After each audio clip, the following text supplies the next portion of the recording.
All right, guys. I really hate talking about kids. I really do. We got two sickos here. A grandparent, well, two grandparents.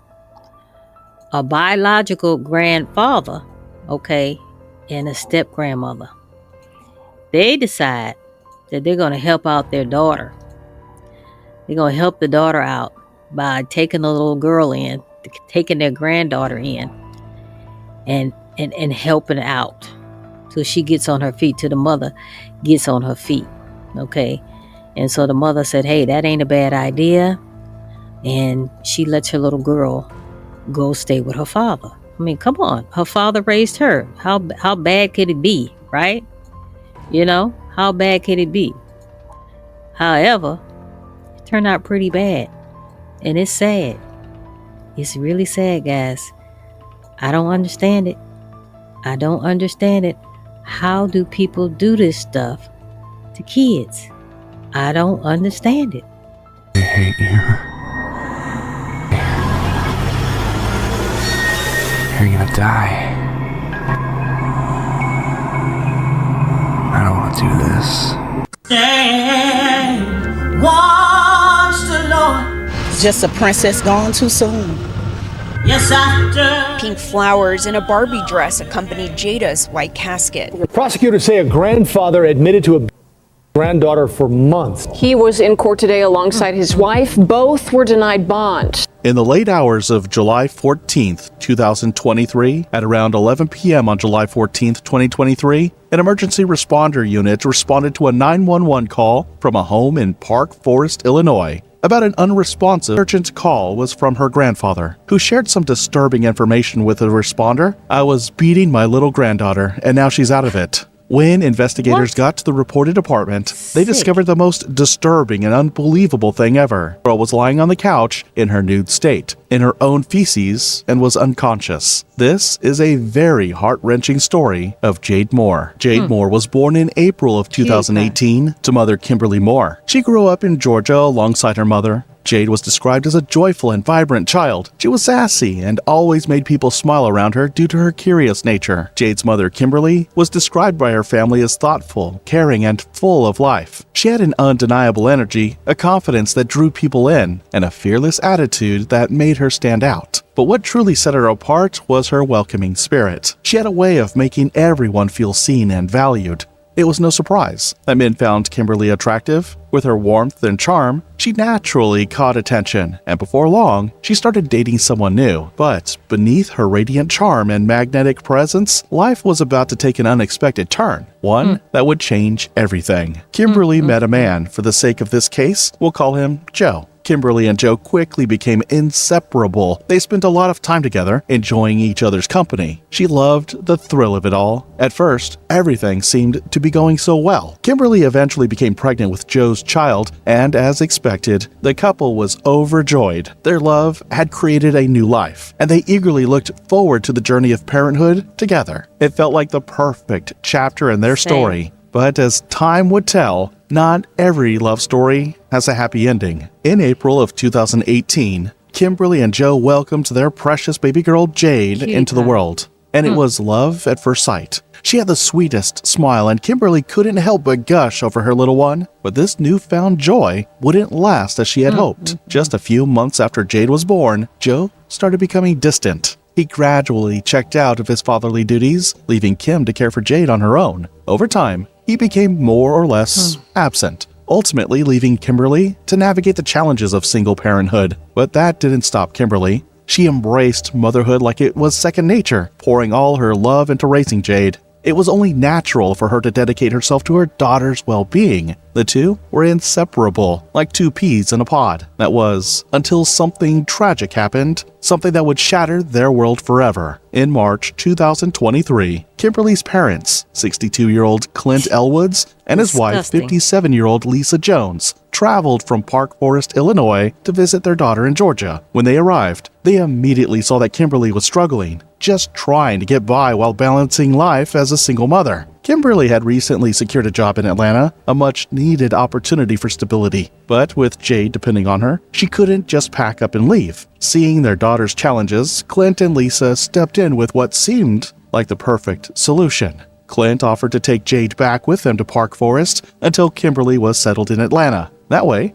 Jade would be in good hands and Kimberly could focus on building a better future for them both. What seemed like a well-intentioned plan, a temporary arrangement for Jade's well-being, would soon take a devastating turn, leading to an unthinkable tragedy. Kimberly was relieved and excited. She could finally start her new job with peace of mind, knowing her daughter was safe with her grandparents. What could possibly go wrong? So, Clint, Lisa, and little Jade made the trip back to Park Forest together. To ensure everything was in order, Kimberly signed over temporary custody, granting her parents the authority to make school and medical decisions for Jade. It was supposed to be a temporary arrangement. However, this new chapter in Jade's life, filled with unfamiliar faces and places, would soon reveal challenges that no one had anticipated. Life in Forest Park was a big change for Jade. She had left behind her familiar home, friends, and community, but she adjusted quickly, embracing her new surroundings with the same curiosity and warmth that made her so special. Despite the distance, Kimberly made sure to stay connected. She called often, sometimes for hours, sharing stories about their days like best friends. It became their routine, a way for Kimberly to reassure herself that her daughter was safe and happy. For the next 3 months, everything seemed fine until the night that changed everything. On July 14th, 2023, at around 11 p.m., emergency responders rushed to a home in Park Forest, Illinois, after receiving a disturbing 911 call. A 5-year-old girl was unresponsive. The call came from none other than her grandfather, Clint Elwoods, and his chilling words left responders in shock. "I was beating my little granddaughter, and now she's out of it." When emergency services arrived at the apartment, they were met with the most horrifying sight no child should be in. They found 5-year-old Jade Moore lying unconscious on the couch, in her nude state, and in her own feces. She was unconscious. Paramedics immediately began performing CPR, desperately trying to revive her. But within moments, they realized the situation was far more critical than they had hoped. They knew time was slipping away. Knowing she needed urgent medical attention, they made the call to have Jade airlifted to Comer Children's Hospital. But the worst would end up happening. The following day, on July 15th, just before 9 a.m., after Jade was rushed to the hospital, doctors did everything they could to save her. The unthinkable happened. Jade was pronounced dead. Just before 11 o'clock Friday night, Park Forest police say officers and paramedics responded to a home in the 300 block of Osage Street for a little girl who was unresponsive. After about maybe 10 seconds of them being inside, the paramedics come rushing out with a little girl who appeared to be completely limp. Police say 5-year-old Jada Moore died on Saturday morning at Comer Children's Hospital. However, what doctors discovered next would send shockwaves through everyone involved. While trying to save Jade's life, doctors made a heartbreaking discovery. Her small body was covered in bruises, abrasions, and scars, some fresh, others in various stages of healing. It was a horrifying sight, one that raised immediate concerns about what this little girl had endured. Following protocol, an autopsy was immediately conducted by the Cook County Medical Examiner's Office, but what it revealed was far more horrifying than anyone could have imagined. Jade didn't suddenly go unconscious after just a beating, as her grandfather had said on the 911 call. Something terrifying had happened to her. Allegedly, the autopsy result revealed that Jade had suffered numerous injuries consistent with prolonged physical mistreatment. It was also determined that she had endured beatings for over 2 months, resulting in severe bruising typically seen in victims of high-impact collisions. They found an even more disturbing discovery. An internal avulsion and contusion pockets were discovered on her back, buttocks, and legs, injuries typically seen in car crash victims. That should tell you the level of beating that this 5-year-old girl had to go through to sustain these injuries. These deep tissue wounds, caused by extreme force, had led to a life-threatening condition made even more dangerous due to a child's lower blood volume. They also found she had been bleeding in the space between her brain and skull, pointing to a brain injury. This was no accident. She had been brutally harmed, and her death was ruled a homicide. The autopsy's grim findings painted a clear picture of the violence Jade had endured, leading authorities to turn their attention to those closest to her in her final days. With this horrifying revelation, officers shifted their focus to Jade's grandparents, 62-year-old Clint Elwoods and 57-year-old Lisa Jones. Determined to uncover the full extent of the abuse, investigators secured a search warrant for their home, hoping to find evidence that would reveal the true nightmare Jade had endured. When officers returned to the home, they uncovered disturbing evidence. They recovered a belt, allegedly the one used in hitting Jade, a pair of children's shorts with soiled underwear, and a notarized letter signed by Jade's mother, Kimberly Elwood, granting her parents custody for school and medical decisions. The beating and the anger that he showed towards my daughter, I've never seen from him. I would have never sent her there. I'm all out of tears. I look at him as a monster. I don't even want to carry his last name no more. Jesus. The scene only deepened the investigators' suspicions. When the police questioned the couple, 57-year-old Lisa Jones attempted to justify the horrific abuse. She told police that Jade had a history of soiling herself and claimed that after a previous accident, Clint had warned the little girl that if it happened again, she would face punishment with a belt. Lisa's account, however, barely scratched the surface of the horrors that had taken place inside that home. On the night of July 14th, when Jade had another accident, Clint made good on his cruel warning. According to Lisa, he struck the helpless child 10 to 12 times on her buttocks with a belt. With each blow, Jade stumbled and fell to the floor, but instead of... I hope they tear his ass up in jail. I hope.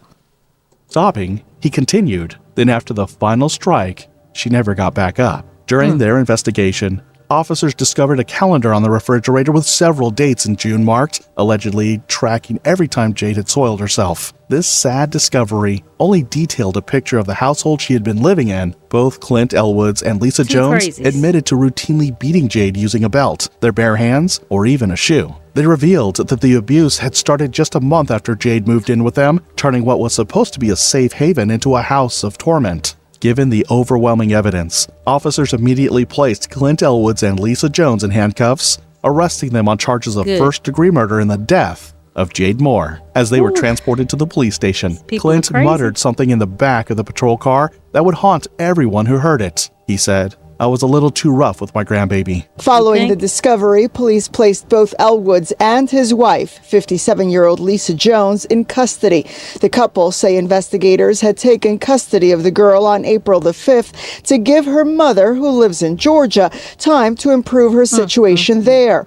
Prosecutors say a post-arrest confession provided by Jones indicates the beating started about a month later, apparently provoked by several instances of the girl soiling herself, each one documented on a calendar found inside the home. When Kimberly received the devastating news about her little princess, she was beyond heartbroken. The very people she had trusted to care for Jade had instead committed an unimaginable act of cruelty. Not once during Jade's time with them had she complained of mistreatment. The tragic news shattered Kimberly. She felt betrayal. It was a nightmare she could never have imagined. Joyce Miller is a longtime friend of Clint Elwoods who came to court today wanting to hear firsthand what happened. It's sad. It's sad to see anyone go through a trial and tribulation, especially when it's regarding a baby. The news of Jade's death surprised and shocked the community, leaving many in disbelief. Very hard to see, a young life being snuffed out at such an early age, not even getting the opportunity to see kindergarten, experience kindergarten, or to be among your own peers or just little kids. Community members, many of whom never met Jada but heard her story, came out to pay their respects. That's what being human is about to me, is being able to connect with someone outside of yourself and just a community gathering together to support someone we don't even know. But just being able to be a voice for her, just to be a shoulder for her to cry on, just to be there for her, to support her. She's from out of town, so that's a lot. That's a lot. Jada is described as an energetic and cheerful little girl who had a big personality and a love for every shade of pink. She was very just an eccentric young lady, young girl or whatever.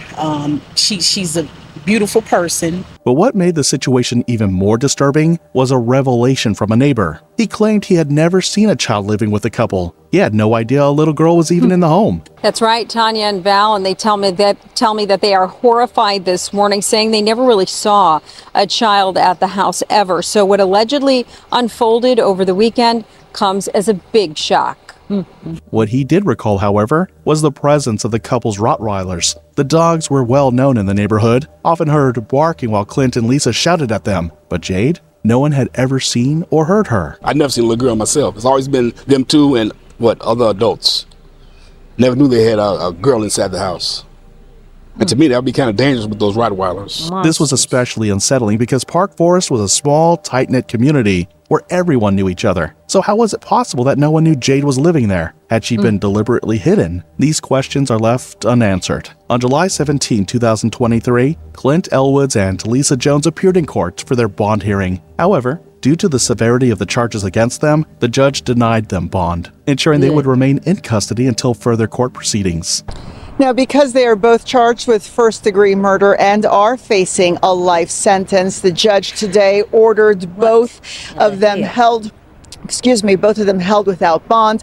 Their next court date is set for August the 2nd. Cheryl, prosecutors saying in court that the physical abuse that ultimately led to the little girl's death began at least 2.5 months ago, shortly after she moved in with them for what was supposed to be a temporary arrangement to allow her mother to improve her living situation back in Georgia. During the hearing, another disturbing detail surfaced. This wasn't Clint's first encounter with the law. Allegedly, he had a prior conviction for robbery and carjacking, for which he had served 5 years in prison. This revelation only deepened the outrage surrounding Jade's case, leaving many questioning how someone with such a history was ever entrusted with the care of a child. On July 20th, 2023, a vigil was held in Park Forest to honor the life of 5-year-old Jade Moore. It's been an emotional evening in South Suburban Park Forest, where a vigil is being held for a 5-year-old girl. And Jada Moore was found dead over the weekend, an apparent victim of abuse. Her grandparents are now charged in her death. NBC5's Lexi Suter joining us live tonight with the story. Lexi? Steph and I spoke with Jada's mother tonight, and she's just devastated. She says Jada was temporarily living with her grandfather and his wife, and her mom, Kim, had no idea Jada was in danger.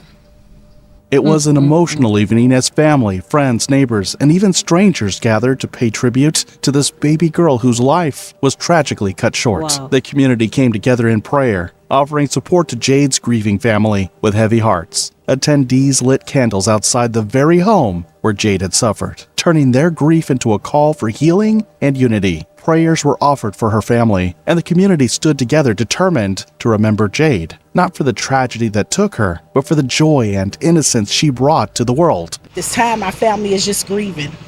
We're just grieving, and we're just here to celebrate the life of her, and we're just so appreciative of you guys' help and the public just reaching out. Community donations help pay for today's services, the flowers, and Jada's Barbie-inspired dress. Her grandfather and his partner were charged with first-degree murder earlier this month after they admitted to physically abusing Jada. They are due back in court next week. Reporting from Country Club Hills, Christine Flores, WGN News. During the vigil, Jade's mother, Kimberly Elwoods, expressed her heartbreak, admitting she had no words for her father after what had happened. She revealed that she had planned to bring Jade back to Georgia the following month, plans that would now never come to pass. That man was a stand-up guy, and he's really a monster.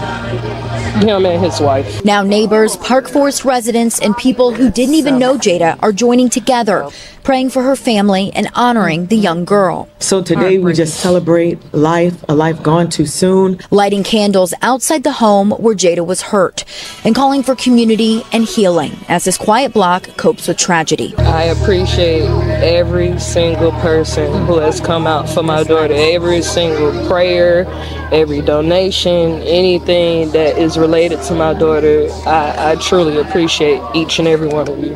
1, 2, 3. As we release these balloons, we thank God for the life of Jada. We thank God for you. We thank you, Lord, for your love. We thank you for this community. And Jada's mother tells me she had temporarily turned over custody to her father because she was getting a new job. She was having some financial struggles and she simply needed help. She had planned to come back here to Park Forest to get her daughter next month so she could bring her home and enroll her in school. Jada will be laid to rest next Wednesday. We're live in Park Forest tonight. Lexi Suter, NBC5 News. It's a heartbreaking story. Thank you, Lexi. Despite her grief, Kimberly found comfort in the outpouring of love from the community, thanking those who had gathered to honor her daughter and stand by her in this unimaginable loss. A few weeks after Jade's tragic passing, her mother Kimberly created a GoFundMe account seeking support from family, friends in the community to cover funeral expenses and transport Jade's body to Georgia for her final rites. As of today, the fundraiser has raised $7,820. Clint and Lisa were meant to provide Jade with a safe and stable home, offering her the care her mother couldn't at the time. Instead, they inflicted unimaginable cruelty, robbing her of the childhood she deserved. Her death has left a lasting wound, one that those who knew and loved her will carry forever. There is no doubt Jade will be deeply missed. The horrifying case of Jade Moore reveals the heartbreaking consequences of ignored warning signs and the deadly price of family violence. Let me know what you think in the comments section below. They hate you. You're gonna die. I don't want to do this.